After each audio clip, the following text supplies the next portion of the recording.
Welcome back to Stealing Home, a YouTube series dedicated to SORARE MLB, discussing and detailing the information as I understand it and chatting about the game theory.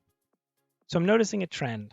5 minutes is about how long you want to hear me talk about the baseball game theory. So that's the target. Shorter, clearer, and to the point videos. This is the first of the 5-minute videos, and it's the top things you need to know about setting up league teams in SORARE MLB. Tip number one, the number one thing, and I might add this to my intro because it's so important for everyone to know. Starting pitchers will only pitch at most once every 5 games. This means if you have one pitcher, you'll miss a game every few weeks.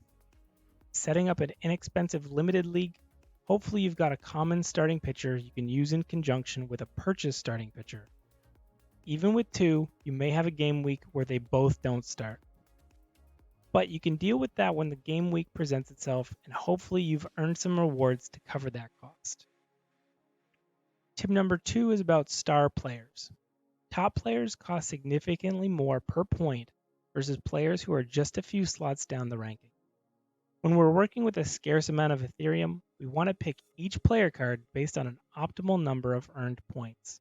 Star players might make the team if we've got the funds left over, but often their value is out of the scope for setting up a team on a focused budget. And that leads me to tip number 3, budgeting. Depending on your budget, you'll need to decide which league or leagues you can play in. To earn rewards in a league, I'm targeting 220 points on average in a 3-day game week and 280 points in a 4-day game week.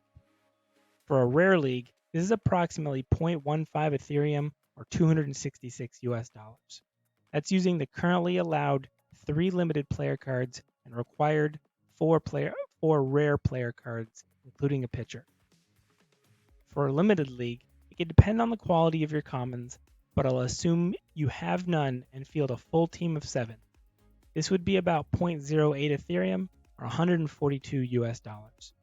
If you've got 3 decent commons, that would end up being about $86 US.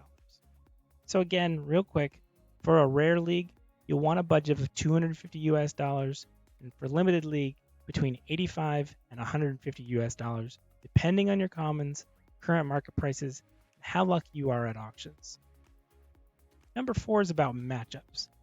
If you've got more than one player available to be played in a position, and they're of similar quality, you'll want to review who they'll be playing in the coming game week. For instance, in the next Monday to Thursday game week, the San Diego Padres will be playing the Colorado Rockies. The Rockies' average pitcher ranking for that game week is 238th place, whereas you might have a similar batter from the Boston Red Sox who's facing the average pitcher ranking of 56th place in the same week.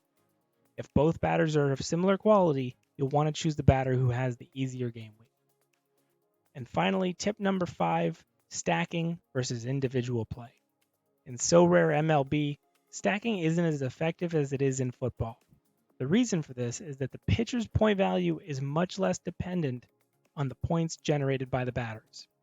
For this reason, if you want to run a stack, meaning players of the same team played at the same time, you'll most likely want to field all batters, but use your best starting pitcher and best relief pitcher regardless of which team they're on.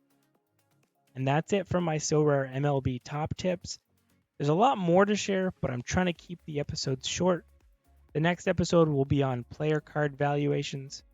Thank you for checking out my series, Stealing Home.